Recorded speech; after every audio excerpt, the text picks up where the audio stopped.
Welcome to Watch the Booker Man and to the second week of build to Impact Wrestling Lockdown 2012, a pay-per-view that I'm really looking forward to booking.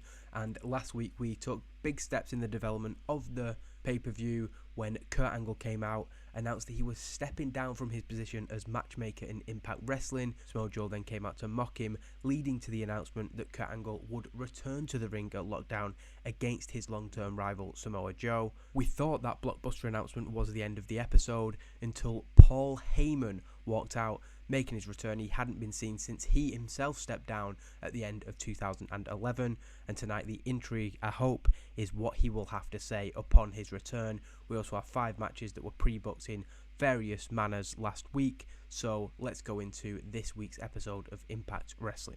And we begin with a good segment, starting with a recap of last week's announcement from Kurt Angle and Paul Heyman's return to the company. Kurt Angle is the first man to make his entrance, and he talks about how great it was to take down Samoa Joe. It's been 3 months of absolute frustration and anger built up within inside the former matchmaker of Impact Wrestling, and he said that as soon as he announced that he'd stepped down, the first thing on his list was to take down Samoa Joe. He's worked every day, even when he was told that his career was over, to get back into fighting shape. He never gave up, and after Against All Odds, when he was choked out by Samoa Joe, he went once again for those checks, and he received the good news that he was cleared to compete whenever he was ready. He says that last week seemed like the perfect opportunity. Before he can focus on Lockdown against Joe, however, he wants to discuss the other major talking point from last week, the return of Paul Heyman. Now, Paul Heyman is due to come out and address the fans later. Kurt knows that, but he wants answers from Paul Heyman right now. Instead of Heyman, it is Samoa Joe comes out, and he tells Kurt that Paul Heyman should be the least of his worries. At Lockdown, Samoa Joe is going to show why, after 6 months on the sidelines, Kurt Angle is in no condition to return to the ring, regardless of the training he's done or what a few doctors said. He's going to put Kurt Angle into retirement once again, and this time it will be permanent. The two then go face to face, with Kurt Angle saying that Samoa Joe is the one who is in danger inside the 6 sides of steel. He reminds Joe of all the things he's done since the very first episode of Impact Wrestling. Samoa Joe has been under the skin of Kurt Angle, who was powerless to do anything about it until last week. As Kurt goes to leave, Samoa Joe attempts a Kikina clutch, Angle escaping the hold and locking in an ankle lock, while Joe can scramble to the ropes and pull himself to the outside. As he backs away, the commentators put over how sharp Kurt Angle looks. He may not have been in the ring since he was injured in that match that Samoa Joe was also a part of, but he looks just as good as ever, and I'm hoping that his time away from the ring hasn't hurt his in-ring performances too much, because if you remember, when he was on our roster, he was by far our best competitor. Of course, some people have stepped up now. We're getting good ratings from a lot of people, so we'll see at Lockdown just how good Kurt Angle still is. We then go into, or come back from the break, into the first match of the night,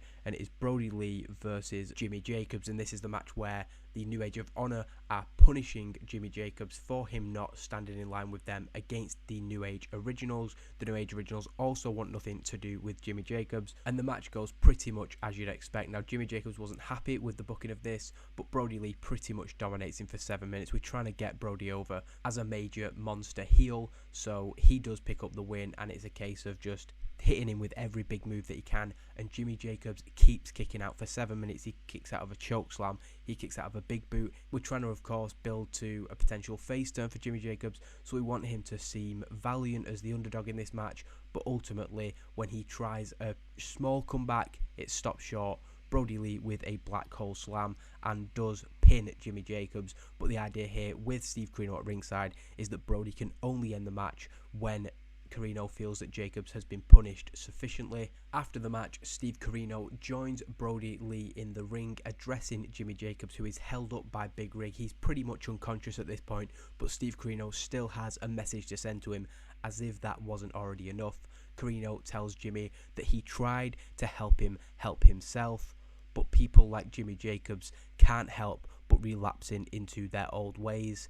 He demands an apology from Jimmy Jacobs. That match should have taught him a lesson, and he is willing to allow Jacobs back into the fold as long as he says sorry. Barely conscious as the microphone is pushed into his face, Jacobs slurs a few words that are definitely not an apology, before collapsing back to the ground as Brody Lee looks to continue the beatdown on the founder of the New Age. The Originals run down to the ring. Carino spots them, rolls to the outside. The big rig is there, and it does take all three of them with uppercuts and elbows, and then a clothesline from Tyler Black to send Brody Lee to the outside. They then demand a microphone from ringside. They're not here looking out for Jimmy Jacobs. It's instead the fact that they too have a message that they want to send, and since Austin Aries and the Wolves aren't here, they deliver it to Steve Carino. Carino is saying that they're done with them, this isn't happening anymore, and he's just walking up the ramp. Hero takes the microphone and issues the challenge, Lockdown 2012. This was never going to end in a regular wrestling match. The New Age Originals versus the New Age of Honor in a lethal lockdown, and since Austin Aries and the Wolves aren't here to show their faces tonight, the Originals want them here next week to deliver that answer. So it's not that good of a segment, and it does lose heat to our storyline, mainly because it's featuring Jimmy Jacobs, Steve Carino and Brody Lee.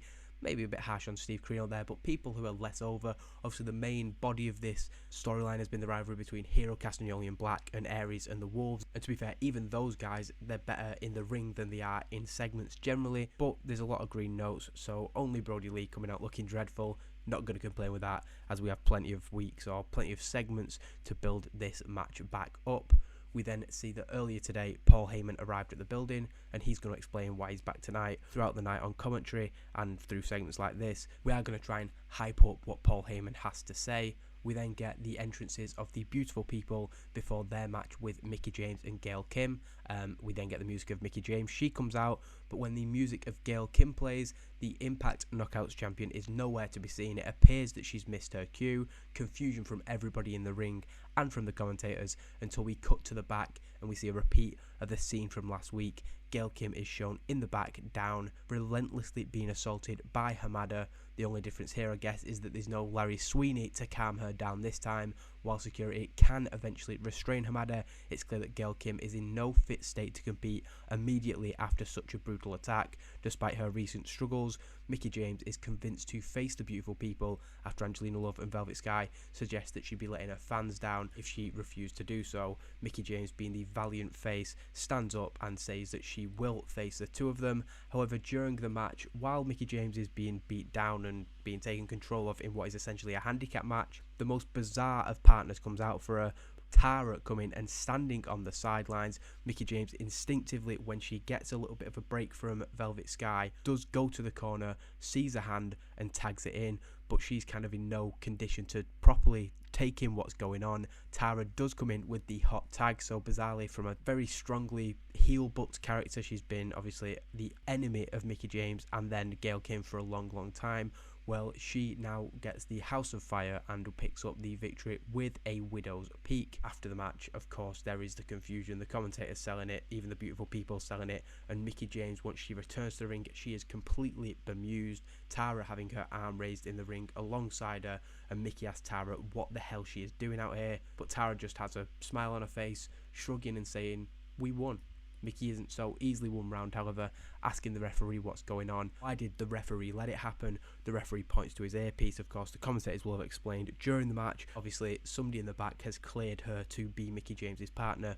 Mickie leaves the ring shaking her head at the latest in the bizarre actions of Tara. Tara looks somewhat upset that her former partner isn't quite as happy with the victory as she is, and doesn't seem to be as grateful as Tara was expecting. Now, we've played Tara as somewhat of a unhinged character since she lost the Impact Knockouts Championship at the end of last year, so that's further establishing that. Just when you think she's finally done with Mickie James, it seems like Tara wants to get back involved with her, and this time as partners once again. Now at Lockdown 2011, Tara turned on Mickie James after they lost the Knockouts Tag Team Championships, so what's going on in her mind, we don't know. A promo from the Briscoes confirms that they got the call from Impact Wrestling Management earlier this week, and they can't wait to return to the ring in 6 nights' time. It's going to be a fight because they are all too happy to accept the challenge of Beer Money. They put them down once before outside of the ring, and they handled their buddies Christopher Daniels and Kazarian at Destination X. Next week they're going to put Beer Money down for good, wash their hands of this little Fortune faction, and then they're coming for a shot at Danielson and Wolf at Lockdown. That's next week's main event confirmed. Beer Money versus the Briscoes, first time ever, and that's going to be a huge tag team match. We then end the action for the first hour as Desmond Wolfe is, I'd say surprisingly, this is a pretty big shock win, I'd say, for Roderick Strong. He wins after the Young Bucks get involved, Roderick Strong distracting the referee, and then a double super kick as Wolfe's head is hanging out from the ropes to the outside. He then turns back around into a sick kick from Roderick Strong for the 1-2-3. So very much kept Strong in the process, but it's a really good win for Roderick Strong in my opinion. Danielson is not at ringside, being the other story in this match. We sent them out to steal the show. Roddy, I think that might be the best in-ring performance he's had in the company so far. Wolfe, great as ever, and an 82. I'm really happy with that. After the match, Roderick Strong and Nick and Matt Jackson want to continue to punish Desmond Wolfe, looking to make their own impact, as Kevin Steen and Paul London are nowhere to be seen after their loss at Destination X to the World Tag Team Champions. Nick and Matt enter the ring, and while Wolfe's own partner is nowhere to be seen, the Motor City Machine Guns run down. They of course defeated the Young Bucks last week. Strong and the Bucks think better of hanging around and walk off, backing away. But despite their crosswords with Desmond Wolfe last week, Sabin and Shelley do check in on Desmond and they help him back to his feet. We then open the second hour with an interview with Jay Lethal.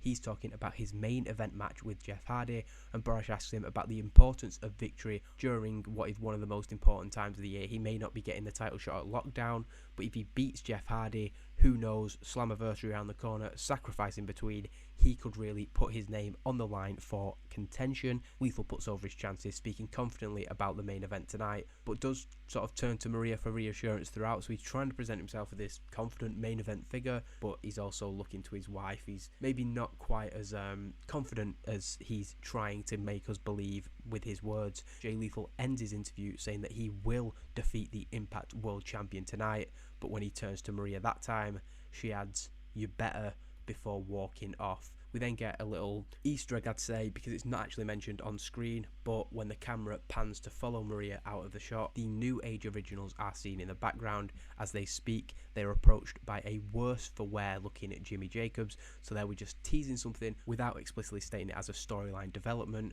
We then get Paul Heyman coming down to the ring, and he talks about his decision to step down from his position as the matchmaker at the end of 2011. And he did it because he felt responsible for the chaos that was 2011. ROH and TNA were at war, and in their struggle to coexist, Impact Wrestling was formed.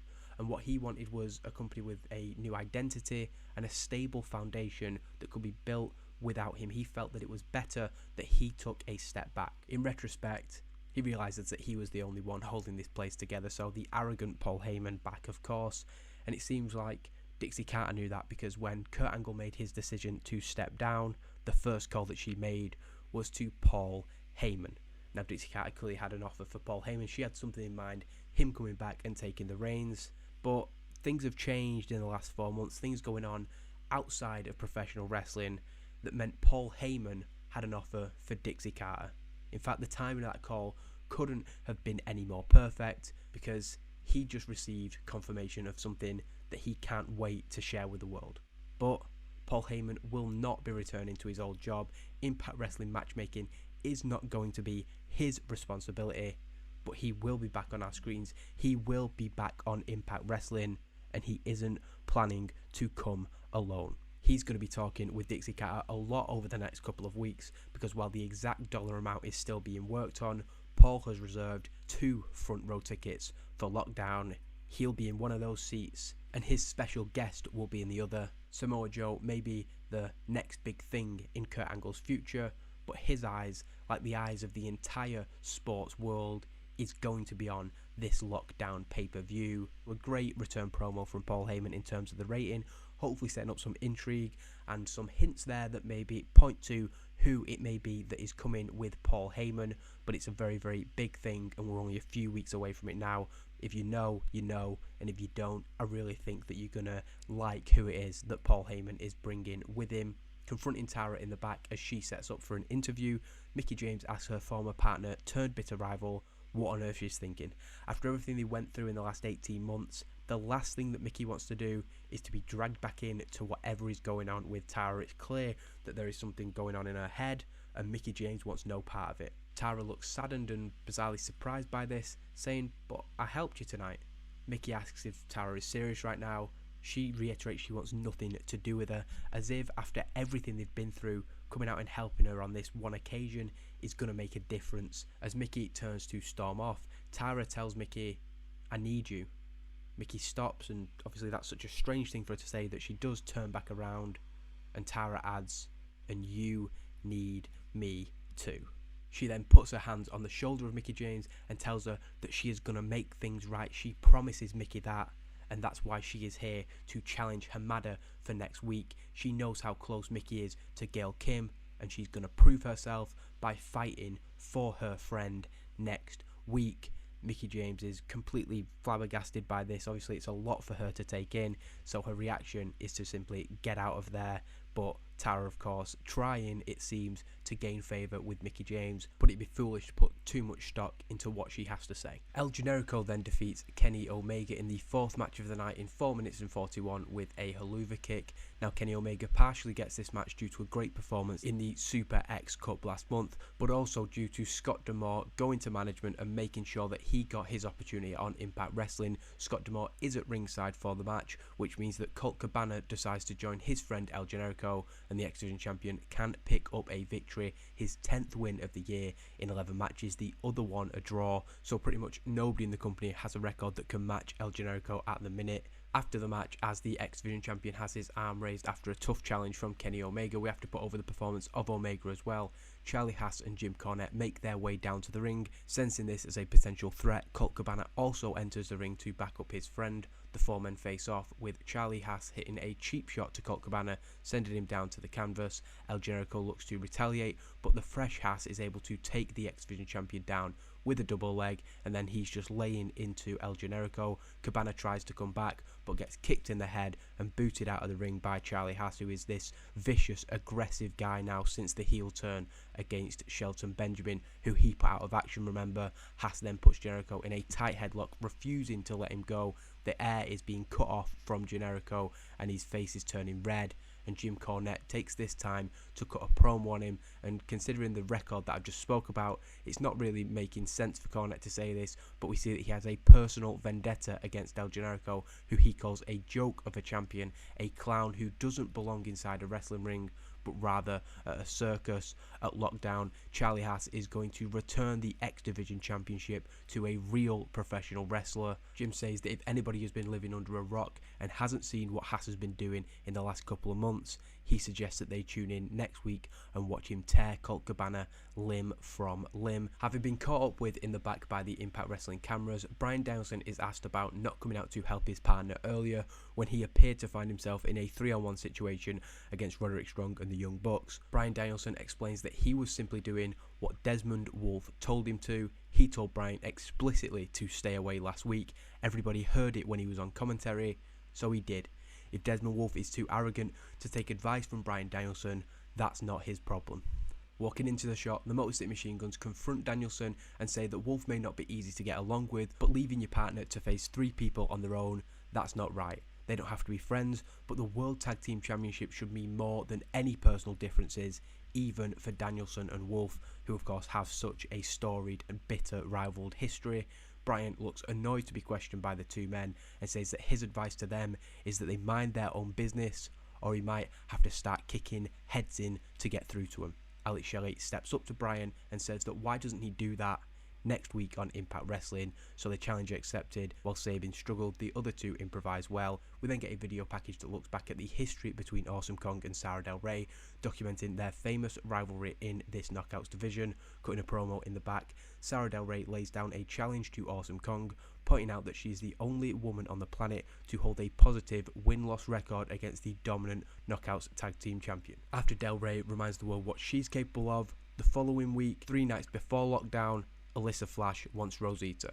SDR has proved that she has no trouble putting Awesome Kong down when it counts, and she's sure that Alyssa Flash herself will have no trouble beating Rosita. Flash then laughs, rolling her eyes as if to suggest that her match with Rosita is a foregone conclusion, both women giving off extremely confident vibes as they prepare to challenge for the titles at Lockdown. Of course, Sarah Del Rey has the bigger task in facing Awesome Kong rather than Alyssa Flash and Rosita, but both women are confident that they can pick up the win. We then go into a decent main event, both putting in 64 performances, and it's because of that poor chemistry that they have. It advances the World Championship storyline, doesn't lose heat to it, so we're probably a little bit lucky there. Good heat and decent wrestling, and Jeff Hardy cleanly defeats Jay Lethal in 14 minutes and 48 with a Swanton bomb.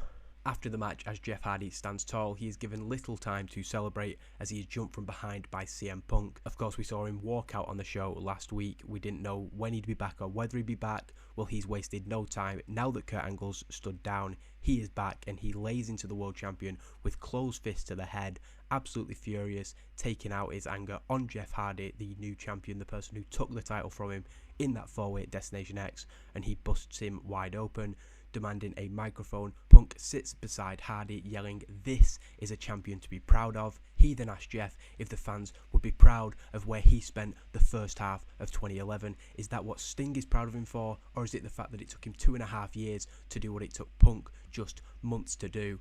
Punk says that he should be given his championship back without a rematch for what happened at Destination X.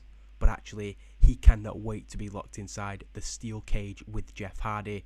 Now that Kurt Angle is gone, common sense will prevail. It has prevailed, and at Lockdown, he is going to expose Jeff Hardy once again. There is nothing that washed up piece of crap Sting can do about it. He is going to erase this blip from the history of the Impact World Championship and take it back, becoming a 2-time Impact World Champion. So a lot of anger and frustration from CM Punk. He's been a cocky, smug character while he's had the championship, certainly, but now he doesn't have it. We're seeing a very different, aggressive side to CM Punk. That 99 segment, that is why he is such a valuable member of this roster. Loads of green notes for him. Absolutely fantastic, gaining heat to that storyline, and what a way to end a fantastic episode of Impact Wrestling. Really happy with that, despite the main event not quite delivering. Things heating up nicely here as we go into Evolve Wrestling for this week.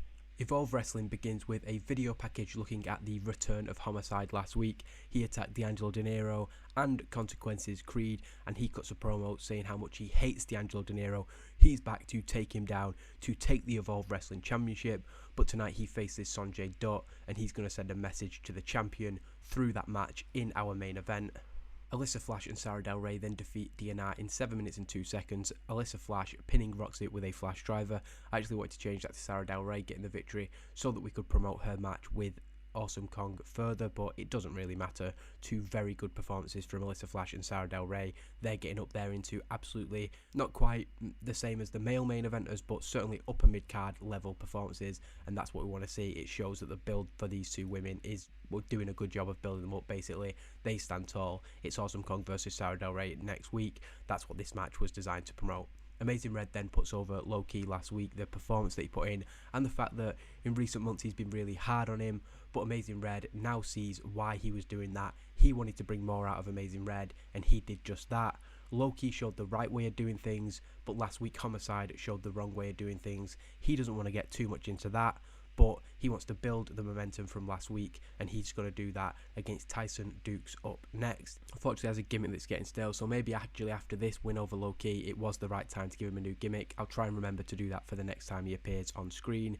We then get a segment in the back, and this is Team Canada, Eric Young telling Tyson Dukes to prove that he's better than Kenny Omega. Everybody's talking about what a great performance Omega put in on Impact Wrestling, but he didn't win, and winning is what matters for Team Canada. He orders Dukes to show his ability by defeating Amazing Red. However, Amazing Red picks up the win. It's a pretty bad match, to be fair.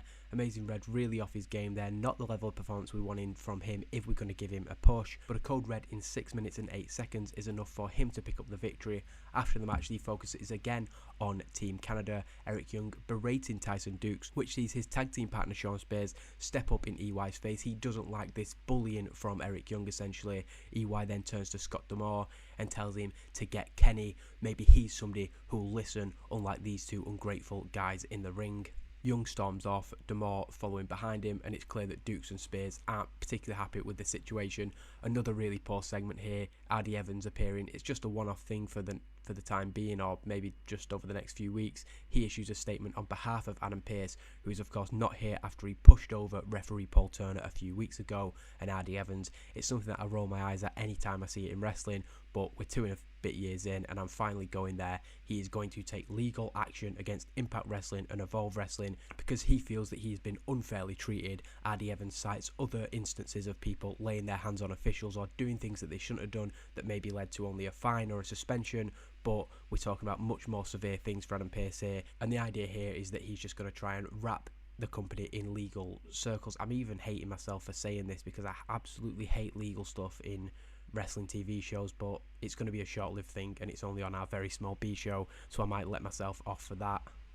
Oh, okay, so tonight's not going well. I understand why, because all these guys are considered important, but I didn't realise it'd have that much of an effect. Future Shock, Adam Cole and Kyle O'Reilly pick up their first win in the company over the Bravado Brothers in 4 minutes and 35. The one sort of saving grace for this 12 rating is that it is only a 5-minute match. Future Shock then celebrate their first win on Evolve Wrestling, and again, two young guys who we want to try and build up through this show, and hopefully they then can become, well, as good as they did do in real life, but an important part of the tag team division, which is of course so important to Impact Wrestling. Sanjay Dutt also takes time to call out the actions of Homicide, and he's ready to fight him in the main event.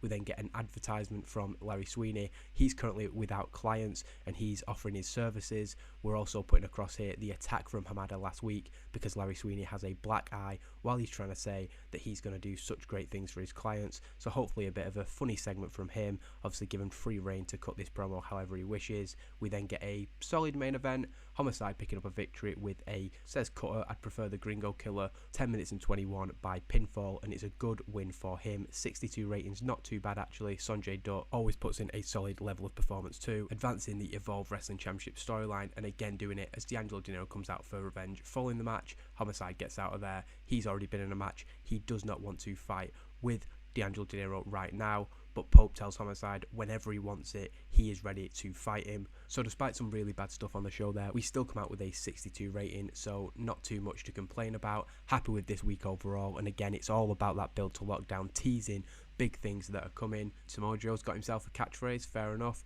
Let's see what emails we're getting. Impact Wrestling doing alright. Chris Hero doesn't rate Jay Briscoe and whatever. Again, continuing to go up and up and up with these TV ratings. Perhaps again, as I've said, because of the speculation around who may be coming in with Paul Heyman. That's going to be a very, very big moment. We've got 2 more weeks to try and hype you up for that as well. Lockdown coming very soon, but before then, 2 more episodes. Thank you for joining me for this one and for staying with the series, and I'll see you next time.